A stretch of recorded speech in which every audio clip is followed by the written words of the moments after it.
आया है। NEET, UG और पीजी में आरक्षण का मामला ये था और देखिए ओबीसी और ईडब्ल्यूएस को मिलेगा अब आरक्षण।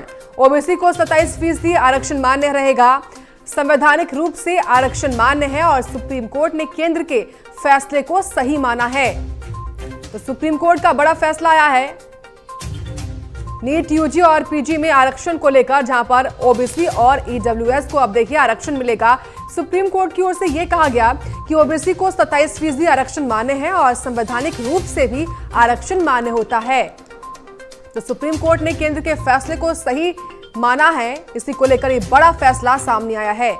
तो नीट, यूजी और पीजी में आरक्षण को लेकर ये पूरा मामला था और इसी को लेकर सुप्रीम कोर्ट में सुनवाई चल रही थी और फिलहाल इसी मामले में सुप्रीम कोर्ट का सुप्रीम आदेश आया है और सुप्रीम कोर्ट ने केंद्र के फैसले को सही माना है। कहा कि संवैधानिक रूप से आरक्षण मान्य होता है और साथ ही साथ ओबीसी को अब 27% आरक्षण मान्य रहेगा। तो नीट, यूजी और पीजी एग्जाम में आरक्षण को लेकर लगातार खींचतान मची हुई थी और फिलहाल देखिए सुप्रीम कोर्ट ने बड़ा आदेश दिया है और जानकारी हम ले लेते हैं पंकज से ही। पंकज, क्या कोर्ट टिप्पणी की सुप्रीम कोर्ट ने? पहले तो समझना पड़ेगा कि ये मामला क्या है, पूरा ये क्या हुई, क्योंकि आपने पहले ही देखा रेसिडेंट डॉक्टर हड़ताल पे बैठे हुए थे इस बात को लेकर कि सरकार अपने फैसले को वापस ले और जो काउंसलिंग है उसको फिर से चालू करे।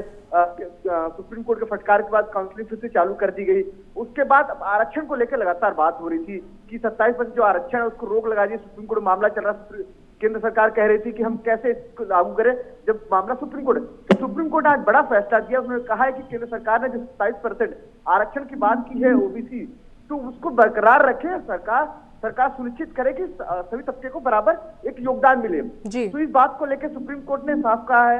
और साथ ही साथ निजी पीजी जो नीट पीजी जो 2021 के काउंसलिंग थे उसमें एक प्रक्रिया थी। 15% सीट्स एसटी के लिए रिजर्व थी, 7.5% एसटी के लिए, ओबीसी के लिए 27% थी और उसी में ईडब्ल्यूएस के लिए 10% आरक्षण दिया था और दिव्यांग के लिए 5% दिया था। तो इसी को बात रखते हुए अब 27% अलग होगा और दिव्यांगों के लिए अलग होगा और उसका ईडब्ल्यूएस के जो होते हैं, जो आय से कम जिनकी इनकम होती है, जिनको दिक्कत होती है, उनके लिए अलग से परसेंटेज रखा गया है, कोटा रखा गया, आरक्षण रखा गया। तो सुप्रीम कोर्ट ने साफ कहा है कि अब आप जो केंद्र सरकार ने जो तय किया उसी के हिसाब से अब ये मेरिट लिस्ट तय किए जाएंगे। तो ये बड़ा फैसला है उन तमाम लोगों के लिए जो लगातार इंतजार, यानी कि पंकज, अब ओबीसी वालों की और ईडब्ल्यूएस वालों की जो रहा है आरक्षण को लेकर वो आसान हो जाएगी। बिल्कुल बेशक साक्षी, इस बात को लेकर केंद्र सरकार लगातार सुप्रीम कोर्ट पे इंतजार कर रही है सुप्रीम कोर्ट फैसले का।